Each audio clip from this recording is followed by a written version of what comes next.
بسم الله الرحمن الرحيم. في البداية أتقدم بجزيل الشكر للأخوة في اللجنة التشريعية والأخت والفريق الفني القائم على القوانين المعنية في الأمور اللي تخص شرائح كبيرة في المجتمع، لا سيما موضوع مثل قانون رد الاعتبار، اللي أعتقد هذا القانون اللي كان ينتظره العديد من السياسيين.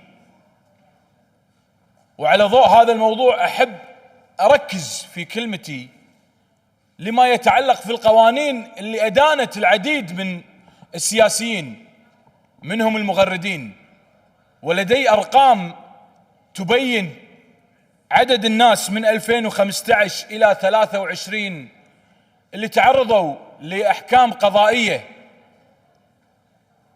تجاوزوا 8449 شخص في قضايا متنوعة. وكلنا طالنا ما طالنا في وسائل التواصل الاجتماعية من ضغوط، من نقد، إن كان في تجريح، ولكن هذا لا يمنع أن نكون إحنا في دولة حريات، ولا يمنع أن إحنا نتقبل أي رأي في المجتمع، وإن كان هذا الرأي مسيء. لكن استخدام القضاء والقوانين في إن احنا نقمع الناس منها تتكلم في حرية، هذا أمر غير مقبول.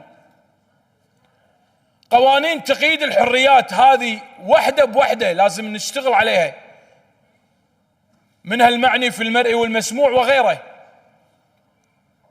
القوانين أو القضايا، تقرير وزارة العدل بإجمالي القضايا بتقنية المعلومات بتفصيلها التالي: إساءة استخدام مواقع التواصل الاجتماعي 101، مخالفة قانون جرائم تقنية المعلومات 7004،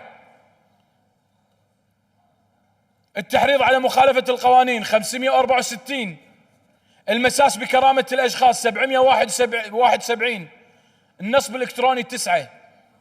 قاعد نتكلم هناك 8000 قضية لما يتعلق في القوانين التقنية.